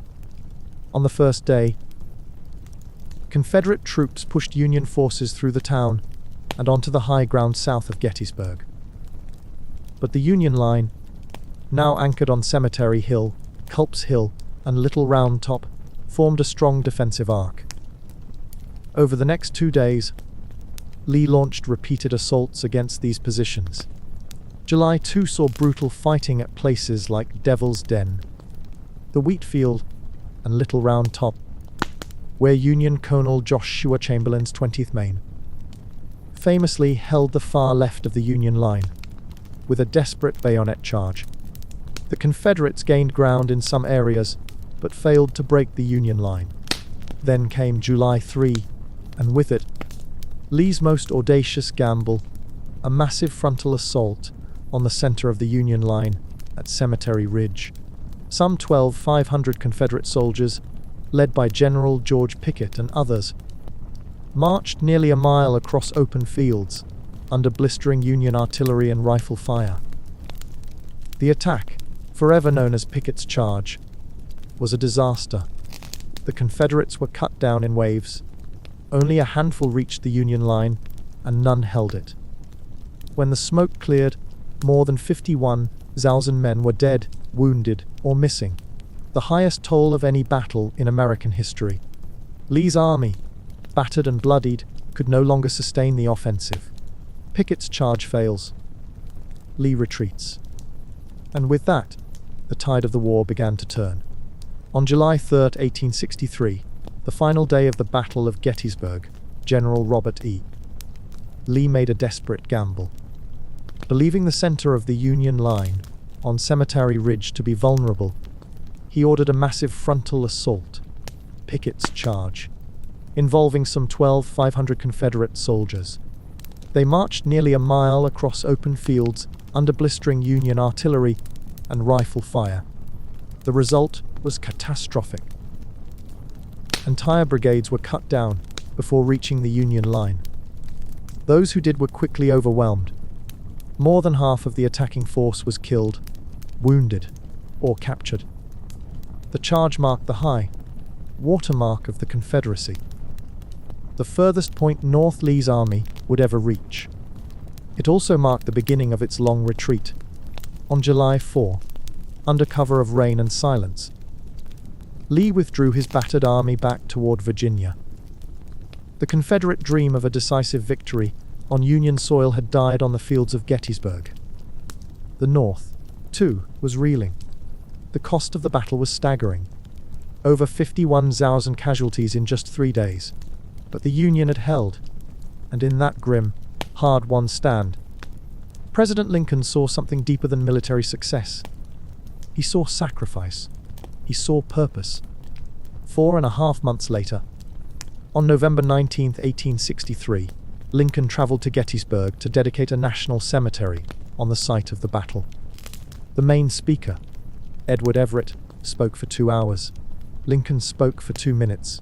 But in those 271 words, he reframed the war. Lincoln's Gettysburg Address invoked the Declaration of Independence, the principle that all men are created equal, and the idea that the Civil War was a test, not just of the Union's survival, but of democracy itself. He called on the living to dedicate themselves to the unfinished work of those who had died, so that government of the people, by the people for the people, shall not perish from the earth. 3. It was no longer just a war to preserve the Union. It was a war to redeem its founding promise. Lincoln's Gettysburg Address reframes the war in terms of liberty and sacrifice. Delivered on November 19, 1863. Just months after the carnage at Gettysburg, Lincoln's brief but profound speech transformed the meaning of the Civil War. Standing on the blood-soaked ground of one of the war's most decisive battles, he invoked the ideals of the Declaration of Independence. All men are created equal, and cast the conflict as a test of whether a nation, conceived in liberty, could endure. In just 271 words, Lincoln did more than dedicate a cemetery. He rededicated the nation. He honored the fallen not merely for their service, but for their role in advancing a new birth of freedom. He challenged the living to carry forward the cause for which the dead had given, the last full measure of devotion. And he redefined the Union's purpose, not just to preserve itself, but to prove that democracy could survive civil war. The speech resonated far beyond the battlefield. It gave moral clarity to a war that had grown increasingly complex and costly. It reminded the North what it was fighting for, and what was at stake if it failed. But while Lincoln spoke of renewal and resolve, the South was unraveling. Blockades tightened around southern ports, choking off trade and supplies. Union naval power, once scattered, now formed a near impenetrable ring. Cotton exports collapsed. Imports of weapons, medicine, and food dwindled. Inflation soared. Confederate currency became nearly worthless. Cities like Richmond and Atlanta faced bread riots. Civilians starved while soldiers marched barefoot. Starvation and war fatigue gripped the Confederacy. The dream of independence was fading, not with a final battle, but with a slow, grinding collapse. The war was no longer just about armies. It was about endurance, and the South was running out of time. By late 1863, the Confederacy was beginning to buckle, not just from battlefield losses, but from the slow, crushing weight of deprivation. The Union's naval blockade, part of the Anaconda Plan, had tightened like a noose. Southern ports were sealed off. Cotton exports collapsed, and vital imports, rifles, medicine, salt, even shoes, dried up. The South's economy, already fragile, spiraled into chaos. Confederate currency became nearly worthless. Inflation soared. A barrel of flour could cost hundreds of dollars. Bread riots broke out in cities like Richmond. where desperate women stormed shops and warehouses in search of food. The countryside fared no better. Farms were ravaged by war. Labor was scarce with so many men at the front, and Union raids destroyed crops and rail lines. Starvation crept into homes once filled with abundance. Soldiers deserted in growing numbers, not out of cowardice, but to return to starving families. Letters from the front spoke of empty bellies and broken spirits. The Confederate dream, once wrapped in banners and bravado, was now unraveling in hunger and exhaustion. And yet, amid the collapse, a quiet revolution was taking place. With so many men gone, women stepped into roles they had never been allowed, or expected, to fill. They became the backbone of the home front, and increasingly, the war effort itself. Some disguised themselves as men and fought in the ranks. Others served as nurses, tending to the wounded in makeshift hospitals. Still others became spies, slipping behind enemy lines with coded messages and stolen maps. On farms and plantations, women took over planting, harvesting, and managing labor.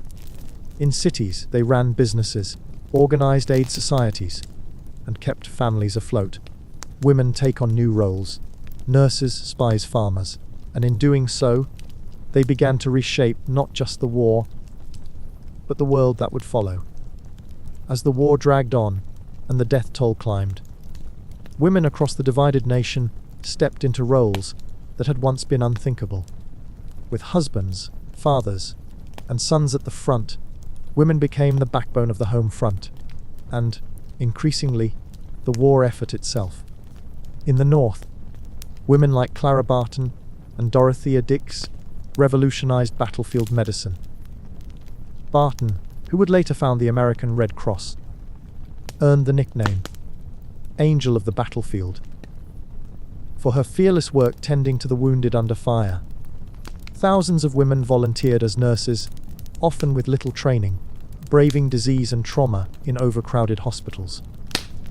Others, like Harriet Tubman and Elizabeth Van Loo, served as spies, slipping behind enemy lines to gather intelligence. Some even disguised themselves as men and fought in the ranks, risking not only their lives, but discovery and disgrace. In the South, women managed plantations and small farms, oversaw enslaved labor, and kept families fed amid growing shortages. They organized sewing circles, ran hospitals, and wrote letters that kept morale alive.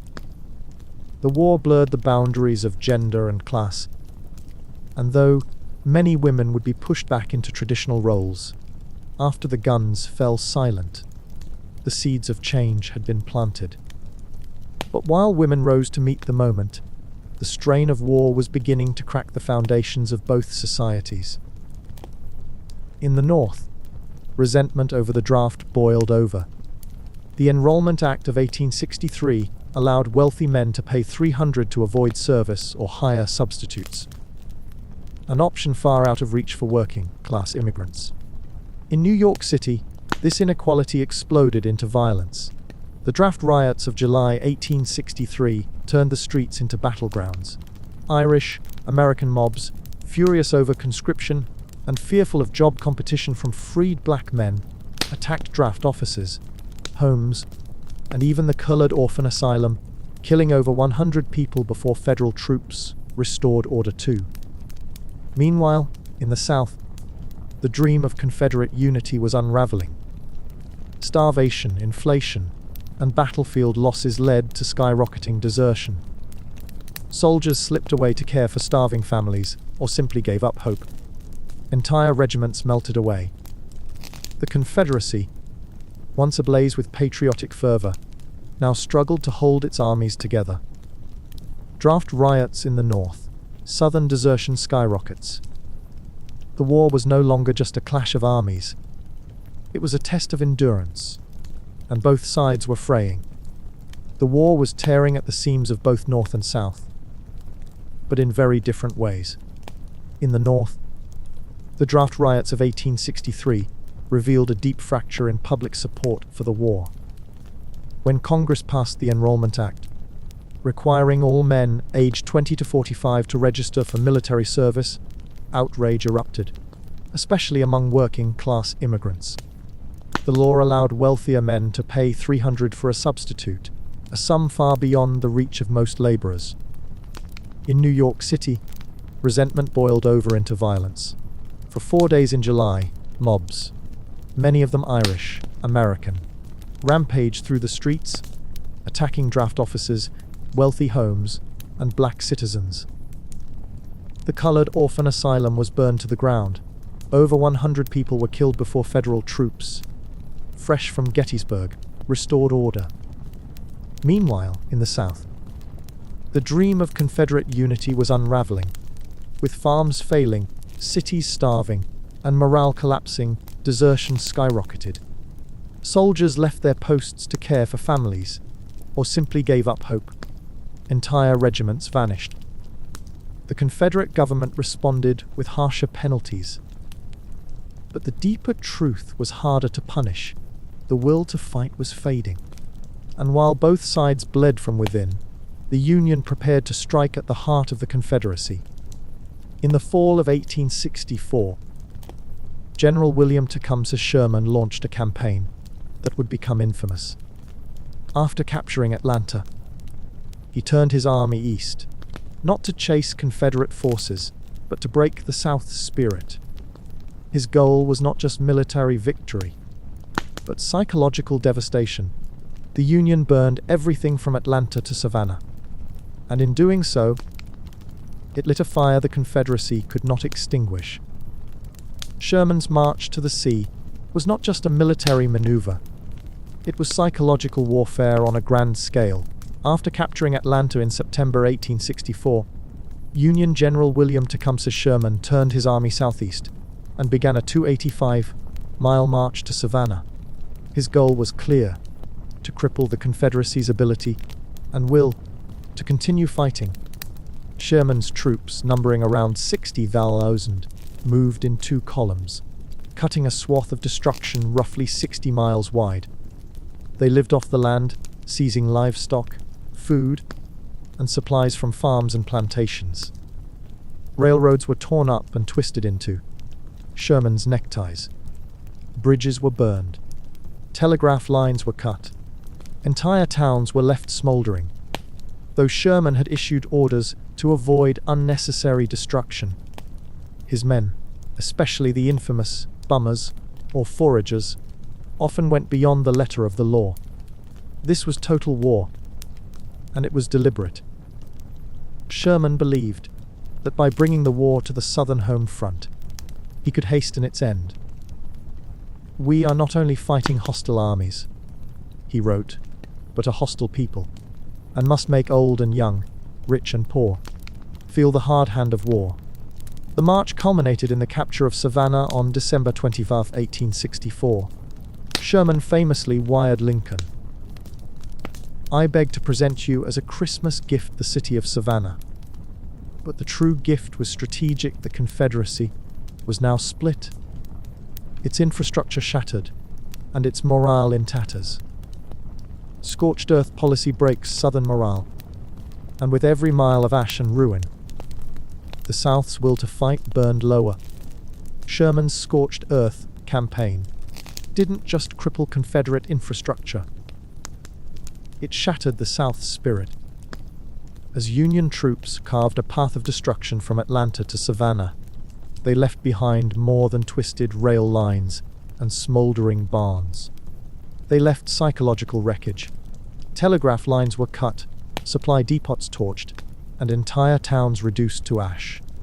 The Confederacy, already reeling from battlefield losses and economic collapse, now faced a new kind of warfare, one that targeted not just armies, but the very foundations of civilian life.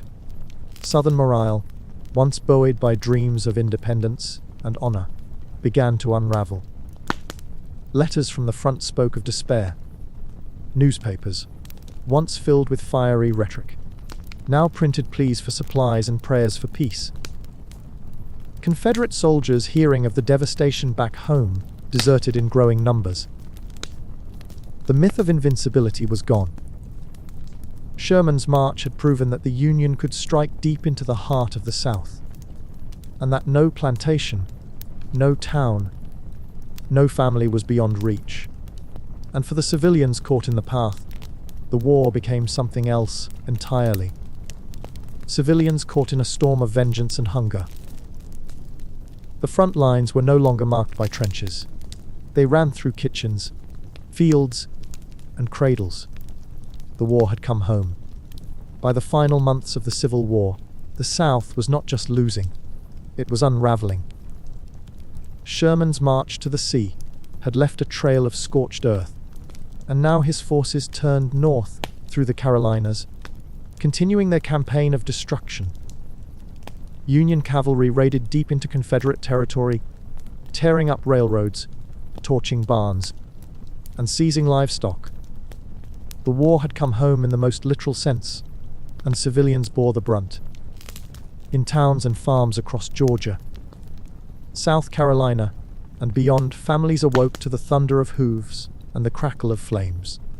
Some Union soldiers, hardened by years of bloodshed, saw their actions as righteous vengeance. Others, less disciplined, looted indiscriminately. Southern civilians, many of them women, children, and the elderly, faced hunger, humiliation, and fear. Food was scarce. Salt, sugar, and coffee were luxuries. In some places, people boiled shoe leather for broth. In others, they starved. The Confederacy could no longer protect its people. Its armies were stretched thin, its treasury empty, its railroads shattered.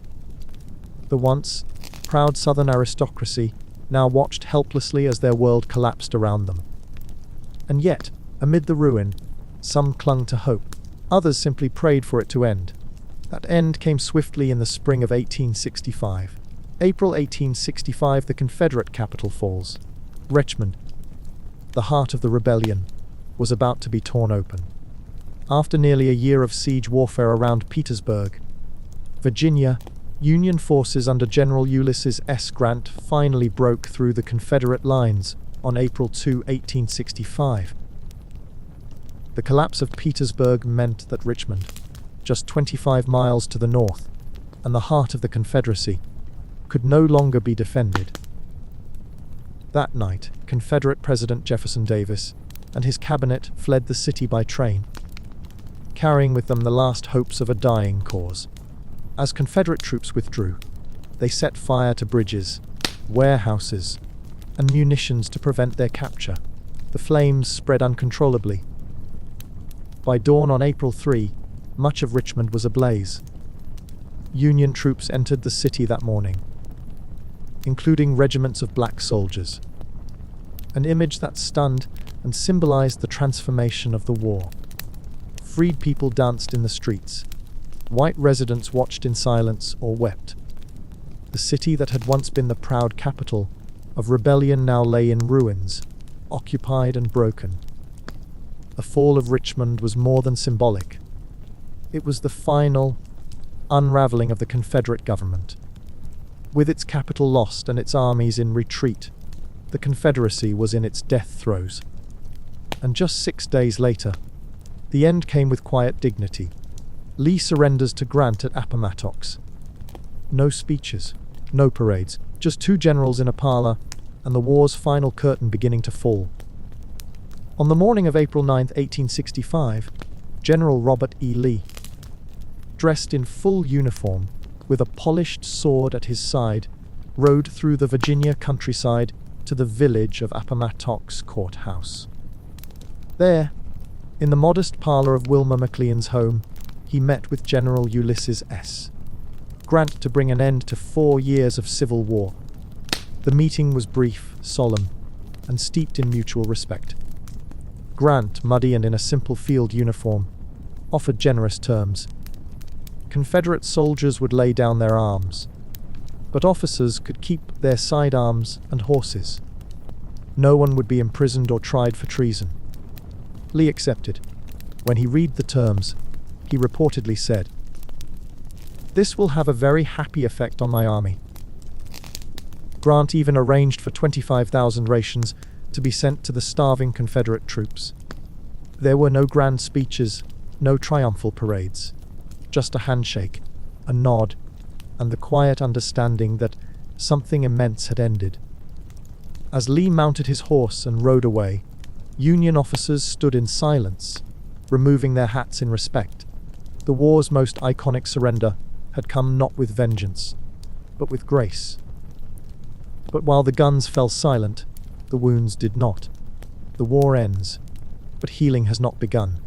The battlefield was quiet, but the nation remained broken. When the guns fell silent in April 1865, the United States was still a nation in pieces. The Confederacy had collapsed, its armies surrendered, its capital in ruins. But victory brought no instant peace. The physical devastation was staggering.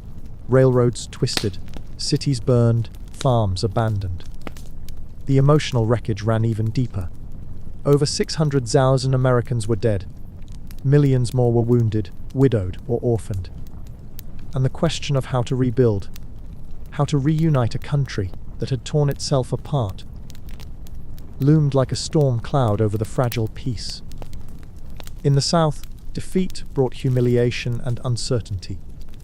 Former Confederates returned to homes that no longer existed, to families scattered by war, to economies shattered by emancipation and occupation.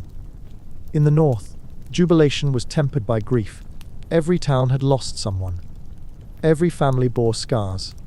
And for newly freed African Americans, the promise of liberty was shadowed by fear, of violence, of poverty, of a freedom that might prove hollow. Reconstruction had not yet begun, but already the battle over its meaning had. Would the South be punished or forgiven? Would Black Americans be granted full citizenship or left in limbo? Would the Union truly be restored, or merely stitched together with resentment and compromise? And then, just as the nation stood on the edge of this uncertain future, a shot rang out in a Washington theater. Ford's Theater. John Wilkes Booth. Chaos in Washington. The war was over, but the nation's agony was not. On the night of April 14, 1865, just 5 days after Lee's surrender at Appomattox, President Abraham Lincoln attended a performance of Our American Cousin at Ford's Theater in Washington, D.C. The city was alive with celebration. Bonfires lit the streets, bands played patriotic songs, and the weary capital exhaled in relief. But in the shadows, a darker plan was unfolding. John Wilkes Booth, a well-known actor and fervent Confederate sympathizer, saw Lincoln not as a unifier, but as a tyrant. Originally plotting to kidnap the president, Booth's plan turned to murder after the South's defeat. That evening, he slipped into the presidential box, waited for the play's biggest laugh line to mask the sound, and fired a single shot into the back of Lincoln's head. He leapt to the stage, shouted, "Sic semper tyrannis? Thus always to tyrants," and fled into the night. Panic erupted. Mary Todd Lincoln screamed. Major Henry Rathbone, who had tried to stop Booth, lay bleeding from a knife wound. The audience, stunned, surged toward the exits. Outside, chaos spread through the Capitol. Secretary of State William Seward had been stabbed in his bed by another conspirator. Vice President Andrew Johnson was also targeted, though his would-be assassin lost his nerve. It was a coordinated strike meant to decapitate the Union government. Lincoln was carried across the street to a boarding house, where he lingered through the night. At 7:22 a.m. on April 15, he died. Secretary of War Edwin Stanton, standing at his side, whispered, "Now he belongs to the ages." The city plunged into mourning. Black creep draped every doorway. Bells tolled. Soldiers wept openly in the streets. And across the fractured nation, a terrible realization settled in. The hope of reconciliation dies with the president. The man who had guided the Union through its darkest hour would not be there to heal it. Abraham Lincoln had envisioned a post-war America rebuilt not on vengeance, but on mercy, with malice toward none, with charity for all. He had said in his second inaugural address, offering a path forward that might have healed the nation's wounds. But with his assassination, that vision died alongside him. What followed was not the gentle restoration he had imagined, but a bitter and contested struggle for power, justice, and identity. In the North, grief gave way to fury. Calls for retribution grew louder. Radical Republicans in Congress, long skeptical of Lincoln's leniency, now seized the reins of Reconstruction. They sought to reshape the South, not just politically, but socially and economically. Their goals were sweeping: to dismantle the old planter aristocracy, to guarantee rights for freed people, and to ensure that the Confederacy would never rise again. In the South, Lincoln's death deepened despair and hardened resistance. Many white Southerners, already reeling from defeat, now feared the worst. They bristled at Northern occupation, resented the presence of black Union troops, and resisted efforts to upend the racial hierarchy. Former Confederates returned to power in state governments, passing black codes to restrict the rights of newly freed African Americans. Violence simmered just beneath the surface and often boiled over. The freed people, meanwhile, stood at a crossroads. Freedom had come, but security had not. They sought land, education, and protection. They built churches, opened schools, and reunited families torn apart by slavery. But they also faced intimidation, poverty, and betrayal. The promise of emancipation was real, but fragile. And so, with Lincoln gone and the nation unmoored, the next chapter began, not with unity, but with struggle. The nation enters a dark and bitter reconstruction, and the battle for the soul of America was far from over. With the war's end came no peace of the heart. The Union had been preserved, but the soul of the country remained fractured. Reconstruction, launched in 1865, was meant to rebuild the South and integrate millions of newly freed African Americans into American civic life. But instead of healing, it opened new wounds. The South lay in ruins, its cities burned, its economy shattered, its social order overturned. Former Confederates returned to find their plantations abandoned, their labor force emancipated, and their political power stripped away. In Washington, radical Republicans pushed for sweeping reforms, civil rights for freed people, military occupation of the South, and the reimagining of Southern society. But resistance was fierce. White supremacist groups like the Ku Klux Klan emerged, using terror to suppress black political participation and restore white dominance. Meanwhile, the North grew wary. As the years dragged on, support for Reconstruction waned. Corruption scandals, economic downturns, and political fatigue eroded the will to enforce federal protections. By 1877, with the compromise that ended Reconstruction, federal troops withdrew from the South, leaving African Americans vulnerable to a new era of oppression. The war had ended slavery, but not racism. It had preserved the Union, but not unity. And the cost of that preservation was staggering: 620,000 plus dead, more than any other American war. A generation lost, a nation forever changed. The Civil War remains the deadliest conflict in U.S. history.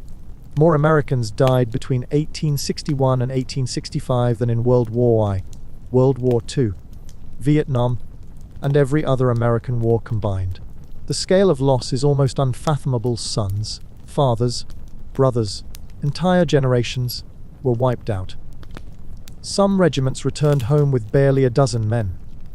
Others never returned at all, and these numbers may still fall short. Modern scholarship suggests the true death toll could be closer to 750,000 or even 850,000, as poor record keeping, especially in the Confederacy, left many deaths uncounted. Disease claimed more lives than bullets. Amputations were common. Graves were shallow. Mourning became a national ritual. But the toll wasn't just in lives lost. It was in the lives left behind. Cities burned, families shattered, economies collapsed. The Civil War left behind a landscape of ruin. In the South, once thriving cities like Richmond, Atlanta, and Columbia lay in ashes. Railroads were twisted into useless iron. Plantations stood abandoned, and entire towns had vanished beneath the weight of fire and cannon. The North, though spared the same physical devastation, bore its own scars. Factories that had churned out weapons now echoed with silence, and graveyards stretched farther than the eye could see. Families were torn apart. Some had sons who fought on opposite sides. Others waited for letters that never came. Widows wore black for the rest of their lives. Children grew up without fathers. The war had not just taken lives, it had taken futures, and the economy, especially in the South, was in freefall. The end of slavery meant the collapse of the labor system that had underpinned Southern wealth. Confederate currency was worthless. Banks had failed. Trade routes were severed. Hunger was widespread. The South had to rebuild not just its cities, but its entire way of life. Yet amid the rubble, something else lingered. Ghosts on both sides, both literal and cultural. The dead were everywhere, and the living could not forget. The war haunted the nation in memory, in silence, and in story. In the aftermath of the Civil War, the United States became a haunted nation, not just by the staggering number of dead, though their presence was felt in every town, every family, every empty chair, but by the unresolved questions that lingered like spirits in the national conscience. The war had ended, but its echoes refused to fade. In the South, the ghosts were everywhere. Fields once worked by enslaved hands now lay fallow. Mansions stood hollow, their grandeur crumbling. Former Confederates mourned not only their dead, but a way of life they believed had been stolen. Monuments began to rise, granite tributes to the lost cause, casting Confederate generals in marble and myth. These were not just memorials, they were cultural ghosts, shaping memory and identity for generations. In the North, the ghosts took different forms. Veterans returned home with missing limbs and haunted eyes. Cemeteries filled with rows of white headstones. And in the hearts of many, a gnawing question remained. Had the war truly changed anything? For Black Americans, the ghosts were both past and present. The chains had been broken, but the scars remained. Families torn apart by slavery searched for one another through newspaper ads and word of mouth. Churches and schools rose from the ashes, built by freed people determined to claim their place in the world. But they, too, were haunted by the spectre of white backlash, by the uncertainty of freedom, by the knowledge that the war's promises might yet be betrayed. The Civil War had ended. Slavery had been abolished. But racism was being institutionalized, and the next battle, one for equality, dignity, and justice, was only beginning. The 13th Amendment ended slavery in 1865, but it did not end the ideology that had sustained it. In the South, white elites quickly moved to preserve their dominance through new legal and social systems that mimicked slavery in all but name. Black codes were enacted, laws that restricted the freedom of African Americans, controlling where they could live, work, and travel. Vagrancy laws criminalized unemployment, allowing black men to be arrested and leased out for labor. The plantation economy was reborn through sharecropping, a system that trapped freed people in cycles of debt and dependency. In the North, racism took subtler forms. Segregation was not yet codified, but it was practiced. Black Americans faced discrimination in housing, employment, and education. The promise of equality, enshrined in the 14th and 15th Amendments, was undermined by indifference, fatigue, and political compromise. And yet, for a brief moment, there was hope. During Reconstruction, black men voted, held office, and helped draft new state constitutions. Schools were built. Churches flourished. Freed people reunited families and built communities. But this progress was fragile and fiercely opposed. White supremacist groups like the Ku Klux Klan rose in violent resistance.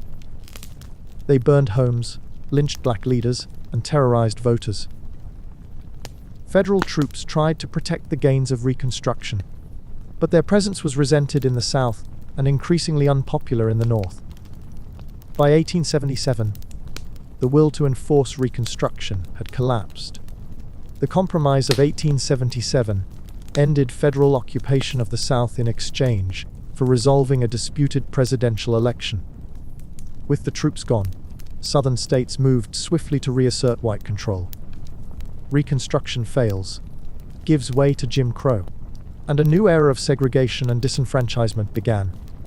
By the late 1870s, the bold promises of Reconstruction had withered under pressure. The federal government, once committed to protecting the rights of freed people, began to retreat. The Compromise of 1877, which resolved the disputed presidential election, effectively ended Reconstruction by withdrawing Union troops from the South.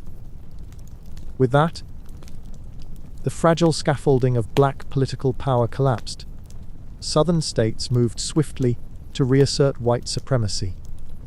Jim Crow laws emerged, state and local statutes that enforced racial segregation in every aspect of life: schools, transportation, restaurants, even cemeteries. Voting rights were stripped away through poll taxes, literacy tests, and grandfather clauses. These measures were designed not just to exclude, but to humiliate. The Supreme Court's 1896 decision in Plessy v. Ferguson enshrined the doctrine of separate but equal, giving legal cover to a system of apartheid that would last for generations. Violence was the unspoken language of Jim Crow. Lynchings, often public spectacles, terrorized black communities. White supremacist groups like the Ku Klux Klan operated with impunity, their crimes ignored, or even supported, by local authorities. The dream of equality born in the ashes of slavery was being buried beneath a new regime of fear. And through it all, the North looked away, tired of the South's resistance, distracted by industrial growth and westward expansion. Northern politicians and citizens abandoned the cause. The moral urgency that had fueled abolition gave way to political expediency. Freedmen were betrayed by Northern retreat and Southern backlash. The war had ended slavery, but the peace surrendered justice. The end of the Civil War brought freedom in name, but not in practice, for millions of formerly enslaved people. The promise of Reconstruction had offered a glimpse of a new America, one where black men could vote, hold office, own land, and build lives as free citizens. For a brief moment, that promise flickered to life. Freed people opened schools, founded churches, and reunited families torn apart by slavery. Some even received land under General Sherman's Special Field Orders No. 15, 40 acres and a mule, became a symbol of long overdue justice. But that promise was short-lived. Northern resolve faded. Political will collapsed. And Southern resistance hardened into backlash. The federal government, under pressure to reconcile with white Southerners and wary of enforcing civil rights, began to withdraw. The Freedmen's Bureau, underfunded and undermined, struggled to protect black communities. Land that had been distributed to freed people was seized and returned to former Confederates. The dream of economic independence was crushed beneath the weight of sharecropping, debt peonage, and racial terror too. In the vacuum left by retreating federal power, white supremacist violence surged. Black leaders were assassinated. Voters were intimidated. Entire communities were burned. The North, eager to move on, looked away. And in that silence, a new narrative began to take root. Lost cause. Mythology takes hold in the South. A story not of defeat, but of noble struggle, crafted to bury the truth and resurrect the past. In the decades following the Civil War, a powerful narrative began to take root across the former Confederacy. A story not of defeat, but of dignity. The lost cause myth emerged as a way for white Southerners to cope with the trauma of loss and to reframe the war on their own terms. It cast the Confederacy not as a rebellion to preserve slavery, but as a noble struggle for states' rights, honor, and a genteel way of life. This mythology downplayed or outright denied slavery as the central cause of the war. Instead, it portrayed Confederate leaders like Robert E. Lee and Stonewall Jackson as virtuous Christian warriors, fighting not for bondage but for principle. The South, in this telling, had been overwhelmed not by moral failure, but by the North's superior numbers and industrial might too. The lost cause was not just a story, it was a movement. Southern women's groups like the United Daughters of the Confederacy played a central role, shaping school curricula, erecting monuments, and publishing textbooks that glorified the Confederate cause. These efforts weren't confined to the South. They found sympathetic ears in the North as well, where reconciliation often came at the expense of truth and black civil rights. And so, a new landscape began to rise. Statues rise, stories twist.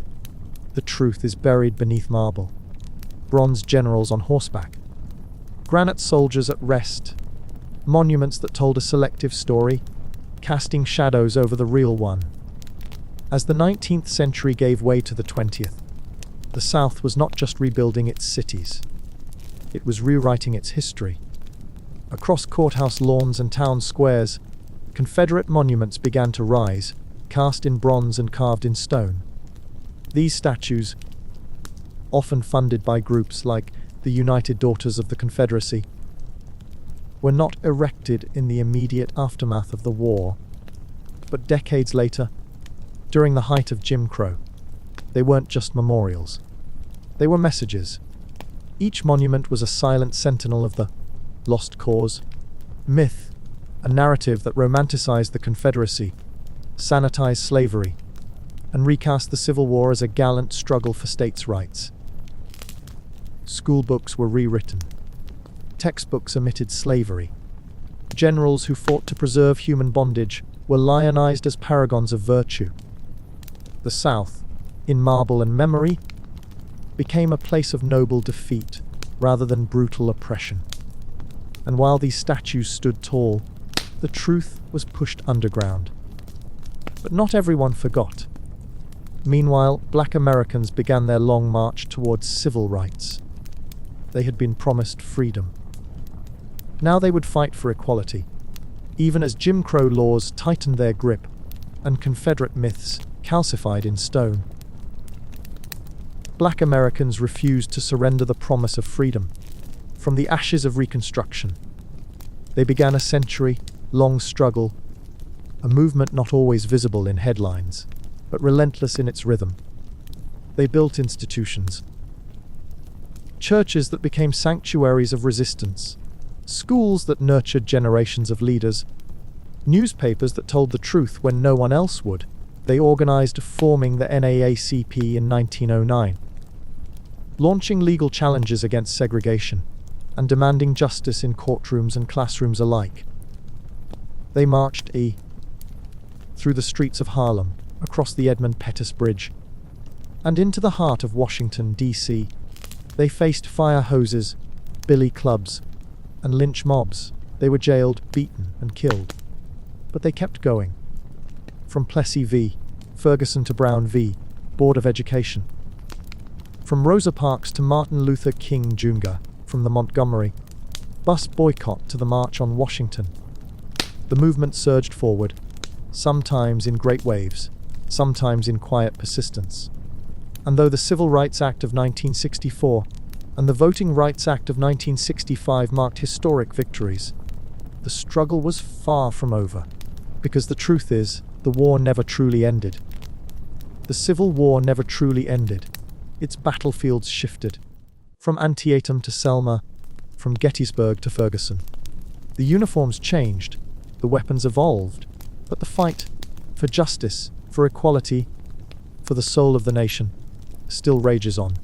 Though the cannons fell silent in 1865, the ideological battle that tore the nation apart never fully disappeared. It simply changed form. The Confederacy surrendered, but its legacy endured in laws, in customs, in the very soil of the South. The war's central conflict, over race, power, and the meaning of freedom, was never fully resolved. Instead, it was buried beneath layers of myth, policy, and silence. In the decades that followed, the same tensions that had sparked secession re-emerged in new guises. The fight over voting rights, over education, over who gets to belong. These were not new battles, but old ones reborn. The civil rights movement of the 20th century was not a new war, but a continuation of the old one. And even today, debates over monuments, flags, and history curricula echo with the voices of 1861. The war's ghosts walk among us, not in uniforms, but in institutions. Not on battlefields, but in courtrooms, classrooms, and city halls. The lines have shifted, but the struggle remains. It lives in culture, politics, and memory. Etched into stone, stitched into flags, whispered in textbooks. It is a war that never truly left. The Civil War may have ended on the battlefield, but it never left the American psyche. Its legacy pulses through the veins of the nation's identity, etched into monuments, echoed in political rhetoric, and embedded in the stories we tell about who we are. In the South, Confederate flags still fly, not just as relics of history, but as symbols, contested, defended, and protested. In the North, the war is often remembered as a moral triumph, yet even that narrative is complicated by the unfinished work of justice. In classrooms, the war is taught through different lenses, some emphasizing states' rights, others slavery and emancipation. In politics, its echoes shape debates over voting rights, federal authority, and racial equity. In culture, it lives on in novels, films, reenactments, and family lore. The Civil War is not just a chapter in a textbook. It is a living fault line, running beneath the surface of American life, and memory, as always, is not neutral. It is curated, contested, and weaponized. Who gets to tell the story? Whose pain is remembered? Whose heroism is honored? These questions are not relics of the past. They are the battlegrounds of the present. A war of ideas, identity, and humanity, still echoing today. Not with muskets and bayonets, but with words, symbols, and the struggle over truth itself. The Civil War was never just about territory or tactics. It was, at its core, a reckoning over who we are as a people, what we value, who we include, and how we define freedom. That reckoning didn't end at Appomattox. It continued through Reconstruction, through Jim Crow, through the Civil Rights Movement, and into the present day. We see its echoes in debates over voting rights, in protests for racial justice, in the symbols we choose to honor, and the histories we choose to teach. The war's legacy lives in the tension between memory and myth, between progress and backlash. It lives in the unfinished work of equality. And so, the story of the Civil War is not just a story of the past. It is a mirror, sometimes clear, sometimes cracked, held up to the present. This is the end. We've tried to stay true to the historical record, drawing from the best available sources to tell this story with care and accuracy. But history is vast, and human memory is imperfect. If we've made any errors or overlooked important perspectives, we welcome correction and reflection. Now, let the weight of the past settle gently. Let the echoes fade into quiet. You've walked through fire and memory, through battlefields and broken promises, through hope and heartbreak. Close your eyes. Let the story rest. Sleep well. You've earned it.